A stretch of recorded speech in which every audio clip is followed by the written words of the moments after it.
이사야 60장의 말씀, 그 말씀의 오늘 서두가 뭐냐면 일어나라 빛을 발하라라고 하는 말씀이에요. 아주 유명한 말씀이죠. 이제 이스라엘 백성들이 이제 포로에서 돌아와서 이제 정착하는 단계에서 주신 그런 말씀입니다. 돌아왔더니 성전 무너졌고 성벽도 없고 내가 살 집도 없고 없는 거예요. 아무것도. 돌아오면 짠 하고선 뭔가 이렇게 다 갖춰졌을 줄 알았는데 아무것도 없는 거예요. 그렇죠. 돌아오고 나니까 이제 거기에는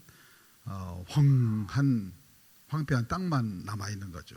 남아 있는 겁니다. 그런데 이제 하나님께서 이사야를 통해서 주신 말씀이 일어나라 빛을 발하라라고 이야기하는 겁니다. 그러니까 이제 그걸 보면서 아니 하나님이 지금 우리가 이 황폐한 땅, 잿더미 같은 땅에 서 있는 거 안 보이십니까? 그런 거죠. 지금 이제 쉽게 말하면 지금 부도가 난 거예요. 다 부도가 났고 집이 다 불이 타가지고 아무것도 남은 게 없는데 거기다 내놓고선 일어나서 빛을 발하라라고 하니까 좀 황당하게 들리지 않겠습니까? 이게 명령입니까? 조롱입니까? 우리가 뭔가 빛을 내려면 뭐가 있어야 되잖아요. 그죠? 여러분들 빛을 내려면 뭔가 빛을 낼 수 있는 재료가 있어야 되잖아요. 뭔가 하려면 여러분들 돈도 있어야 되고 시간도 있어야 돼. 이런 재료가 있어야 되는 거 아니에요. 근데 지금 뭐 아무것도 없어요. 빈털터리에다가 그냥 뭐라고 표현할까요? 그냥 이제 포로에서 돌아와서 알거지가 돼가지고 돌아와서 지금 아무것도 없는 땅에 있는데, 근데 일어나라 빛을 발하라라고 하니까 지금 우리 보고 지금 이게 조롱하는 얘기처럼 들릴 수도 있지 않겠습니까? 그래 여러분들 부도 나가지고 아무것도 없는데 하나님께서 갑자기 새벽에 말씀하셨어요. 일어나 빛을 발해라고 하면은 뭘 하라는 얘기입니까 도대체 하는 그런 이제 의구심이 생기지 않겠습니까? 우리도 이제 기도의 자리에 앉아서 그렇게 반문할 때가 참 많아요. 똑같습니다. 하나님 내 형편 이런데 어떻게 빛을 내라고 하는 얘기입니까? 뭘 좀 해결해 주시고 아니요 그냥 뭘 좀 해결해 주시면 내가 빛을 내겠습니다.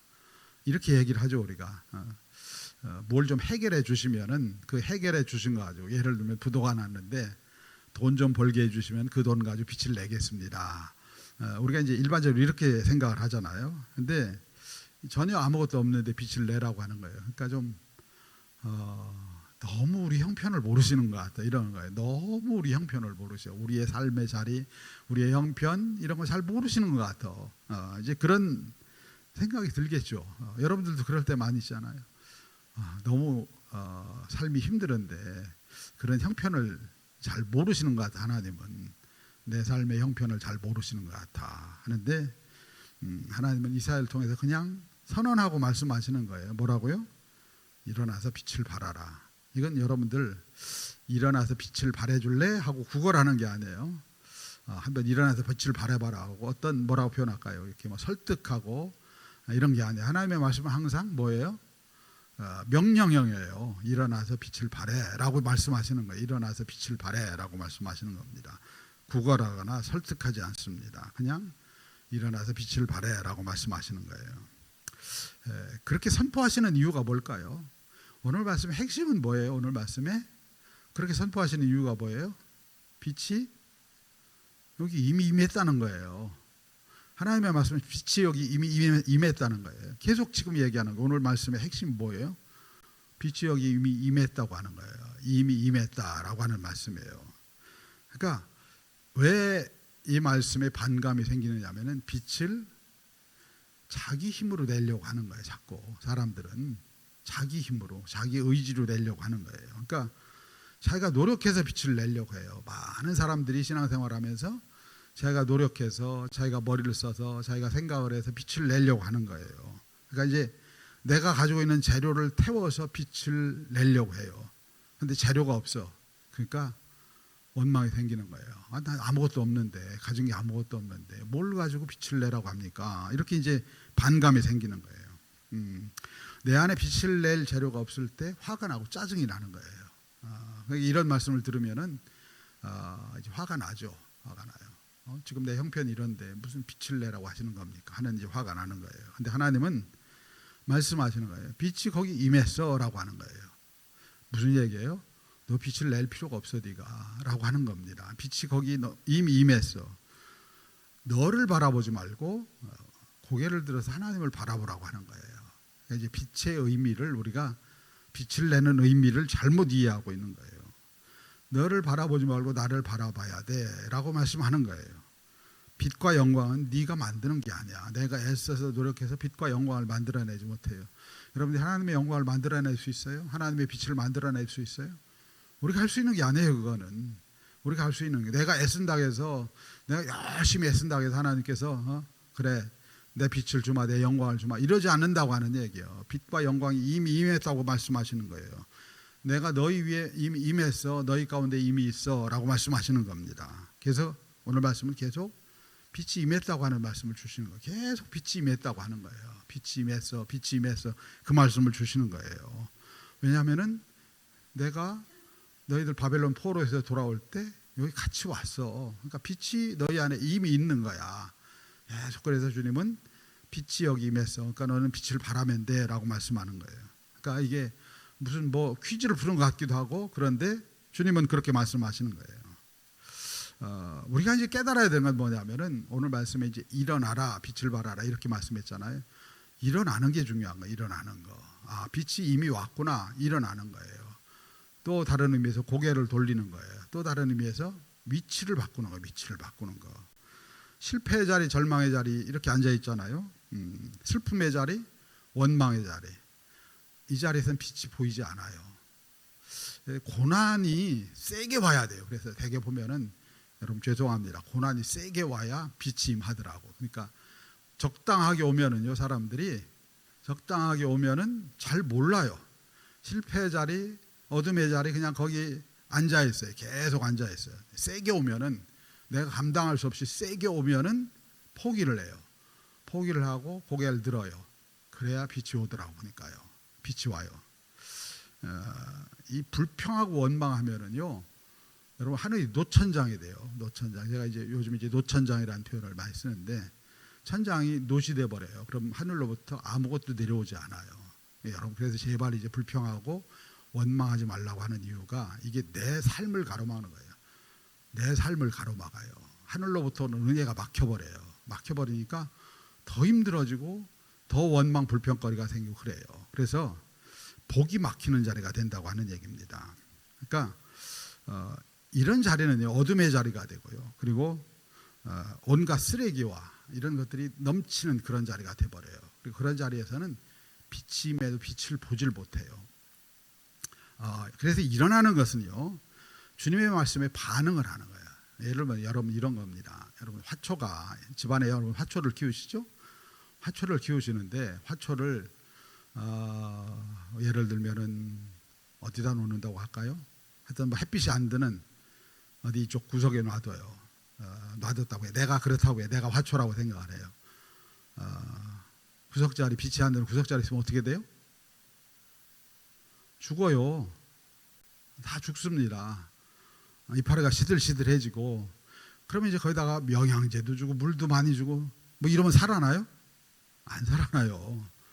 그러면은 이게 지금 위치가 문제구나 하고 다 알아요, 우리가. 그럼 어떻게 해요? 여러분들이 화초를 베란다에다 갖다 놔요. 그럼 얼마 지나지 않아서 이게 살아나요. 뭐가 중요한 거예요? 이게 지금 위치가 중요한 거예요. 햇빛 가운데 나가야 사는 거예요. 햇빛 가운데 나가야. 이게 너무너무 우리가 그냥 일상적인 아주 일상적인 예입니다. 우리 너무 잘 알아요, 이거를.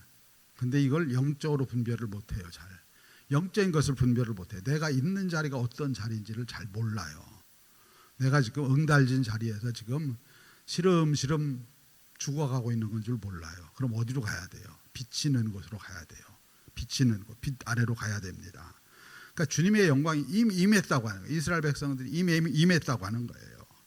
위치를 바꿔야 된다고 하는 겁니다. 그래서 일어나라 라고 하는 의미가 그런 의미예요. 너 그 자리에 있으면 계속 너는 아무것도 보이지 않고 어둠만 보여. 내 앞에 어둠만 보여. 여기 어둠이 임했다고 하잖아요. 여기 보니까 2절에 보니까 2절하고 같이 읽어볼까요? 보라, 어둠이 땅을 덮을 것이며 캄캄함이 만민을 가리려니와 오직 여호와께서 내 위에 임하실 것이며 그의 영광이 내 위에 나타나리니. 어둠이 땅을 덮는다고 하는 얘기예요. 힘들어요. 어둠. 현실은 힘들고 어려운데 그런데 고개를 들고 내 위치를 바꾸면은 내가 하나님의 영광을 보게 될 것이라고 하는 그런 말씀이에요. 그래서 주님의 빛이 임하는 자리로 우리가 자리 이동을 해야 돼요. 여러분, 회개가 뭐예요? 회개가 메타노이아라고 하는 단어예요. 이 단어 뜻이 뭔지 아시죠? 이거 많이 알 것 같은데 돌아서는 거예요. 돌아서는 거예요. 이곳을 보고 있다가 이렇게 고개를 돌아서는 거예요. 그러면은요, 돌아서면 모든 게 바뀌어요. 그렇죠? 빛을 향해 돌아서는 거예요. 빛을 향해 돌아서는 겁니다. 불평과 원망의 자리에서 주님을 구하는 자리로 돌아서는 거예요. 그러니까 우리는 제가 자꾸 이 말씀을 드리면 환경을 바꿔달라고 하는데 환경이 중요한 게 아니라 내 마음이 바뀌어야 돼요. 돌아서야 됩니다. 나의 열심과 나의 의로 채워진 자리에서 주님께 채워달라고 주님께로 몸을 돌리는 거예요. 주님께로. 이게 돌아서는 거예요. 이게 회개거든요. 그러니까 회개가 무슨 나의 어떤 막 죄를 고백하고 이게 아니에요. 여러분들, 우리가 우리의 죄를 고백한다 해서 죄가 극복되는 게 아니에요. 죄가 극복되는 건 단 하나예요. 돌아서야 돼요. 하나님께로 돌아서서 하나님의 빛이 내 안에 들어와서 나를 채워야 내 삶이 변화되는 거지. 내가 애쓰고 노력해가지고 이거 끊어야 돼, 이거 안 해야 돼 라고 한다고 해가지고 해결되는 게 아니에요. 근데 우리는 자꾸 내가 그걸 하려고 하는 거예요. 내가 이걸 바꿔야지 한다고 하는 얘기입니다. 근데 회개는 돌아서는 거예요. 돌아서는 거. 어디로? 하나님을 향해 빛을 향해 돌아서는 거예요. 그래서 우리가 제가 아까 이제 원망 불평 얘기했지만 원망과 불평의 자리가 아니라 하나님을 바라는 자리로, 여러분께 목장에서 모여서 계속 하나님을 바라고 기도하라고 하는 이유가 이게 방향을 바꾸는 거예요. 방향을 바꾸는 거예요. 말의 방향도 바꾸고 생각의 방향도 바꾸고 이걸 바꾸는 거예요. 바꾸면은요, 거기 하나님이 이미 와 계셔요. 하나님이 이미 와 계셔요. 제가 주일날 손가락 얘기했잖아요. 손가락을 맨날 들여다보고 있으면은 그러면 이 손가락으로 의심하고 이 손가락으로 문제를 삼고 이 손가락으로 다 뭘 해요. 근데 그 손가락이 꺾어져야 되거든요. 꺾어져서 하나님을 바라봐야 돼. 하나님을 바라봐야 되는 거예요. 일어서고 돌아서는 것은 내가 하는 결단이에요. 그거는. 그래야 하나님께서 일하십니다. 우울증 걸린 사람들한테요, 제일 중요한 게 뭐예요? 이런 얘기 하잖아요. 긍정적 사고를 가져라, 뭐 약을 복용하고 뭘 해라 다 하잖아요. 제일 중요한 게 뭐예요? 햇빛 가운데 나가야 돼요. 이게 너무너무 중요하죠. 근데 그게 힘들죠. 근데 햇빛 가운데 나가야 돼요. 빛으로 나가야 돼요. 빛으로. 영적 우울증도 마찬가지예요. 내가 이렇게 마음이 불안하고 힘들고 어렵다 그러면은요, 주님 빛으로 나가야 돼요. 주님 빛 앞으로 나가야 돼요. 그게 제일 중요한 일이에요. 제일 중요한 일이에요. 그 뭐 햇빛 가운데 나가서 뭔 일이 일어나겠어. 그런데 햇빛 가운데 나가야 삶이 바뀌어요. 햇빛 가운데 나가야 삶이 바뀌는 거예요. 그러니까 우리가 세상 욕망과 세상의 삶에 웅크리고 주저앉아 있으면서 왜 난 힘들지, 왜 난 어렵지 이렇게 얘기를 해요. 빛 가운데 나가야 답이 있거든요. 빛으로 나가야 답이 있어요. 주님의 빛 앞에 나와야 답이 있지, 내 삶의 자리에는 답이 없어요. 우리가 갖고 있는 현실의 삶의 자리에는 답이 없어요. 주님께로 돌아서 들어와야 답이 생기는 겁니다. 그래서 하나님의 영광이 이미 임했어요. 그 임한 자리로 나가야 되는 거예요. 그건 돌아서는 것이기도 하고 일어서는 것이기도 합니다. 하나님의 영광이 임할 자리, 그 자리로 나오라고 하는 거예요. 이스라엘 백성들 지금 아무것도 갖춰진 거 없어요. 근데 믿음의 사람들이 그리 나오는 거예요. 다시 하나님을 바라고 하나님을 향하고, 내 앞에 주어진 성벽도 무너지고 다 무너졌는데 이 황폐한 땅에서 뭘 할까라고 하지 않고 그들이 하나님 앞에 기도하며 나갈 때 새로운 성벽들이 세워지게 되고요, 새로운 놀라운 역사들이 일어나는 것을 보게 되는 거예요.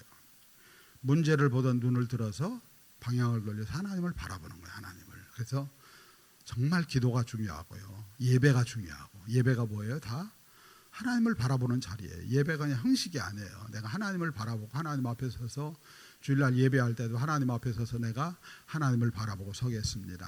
하나님을 높여드리고 하나님을 찬양합니다. 오늘 찬양했던 것처럼 하나님 위대하십니다. 내 삶에 오셔서 내게 빛을 만들어 주실 수 있고 영광을 만들어 주실 수 있는 분입니다. 철저하게 하나님을 바라보고 하나님 앞에 서야 돼요. 하나님이 이루십니다. 하나님이 이루십니다. 일어나라, 빛을 발하라. 내가 해야 될 일은 빛을 만드는 게 아니에요.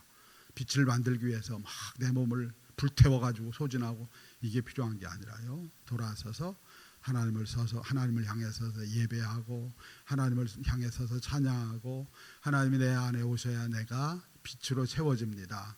하나님이 내 안에 오셔야 하나님의 은혜로 채워집니다.